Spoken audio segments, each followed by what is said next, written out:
If you watched last week's episode, you'll be familiar with the showdown between big renewable energy and nature that's taking place in the highland tropical forests near Ravenshoe in far north Queensland. The Queensland government has given permission to Arc Energy, a Korean company, to erect 86 giant wind turbines along the ridges of the Chalumbin forest. It means the destruction of 1,100 hectares, that's about 11 square kilometres in total, to make way for a giant wind development.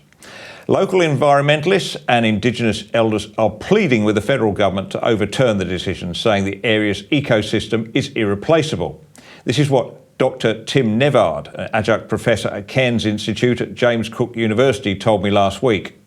Is somewhere which should remain inviolate. We're talking about the most important area of biodiversity in Australia.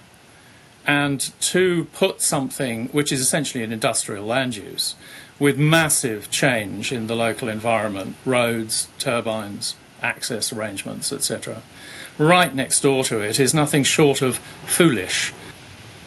And there are plenty of other places you could put a wind farm.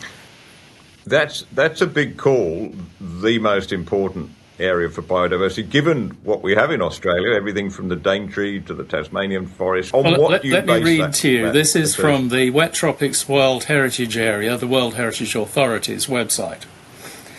The Wet Tropics World Heritage Area was ranked sixth amongst the global sites. So it's the sixth most important site in the world. And second amongst World Heritage sites. So it's the second most important site amongst World Heritage sites in the world for its irreplaceable endemic species. Well, there you have it, the second most important site in the world, according to the World Heritage Authority. The forest is home to threatened species, including the greater glider and the red goshawk. The origin of the flora can be traced back at least 100 million years to the Mesozoic era, when Australia was attached to the ancient giant continent of Gondwana. Here's the forest we're talking about, high-altitude, wet, tropical sclerophyll forest. There's only 83 hectares of this remaining in North Queensland. Arc Energy is just a ministerial tick away from ripping into more than 1,000 of them, claiming it's saving the planet. Give me a break.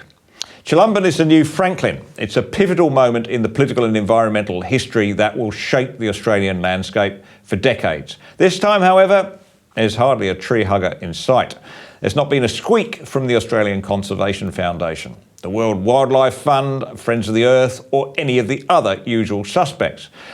In the most crucial environmental battle of our times, the Greens are deeply conflicted.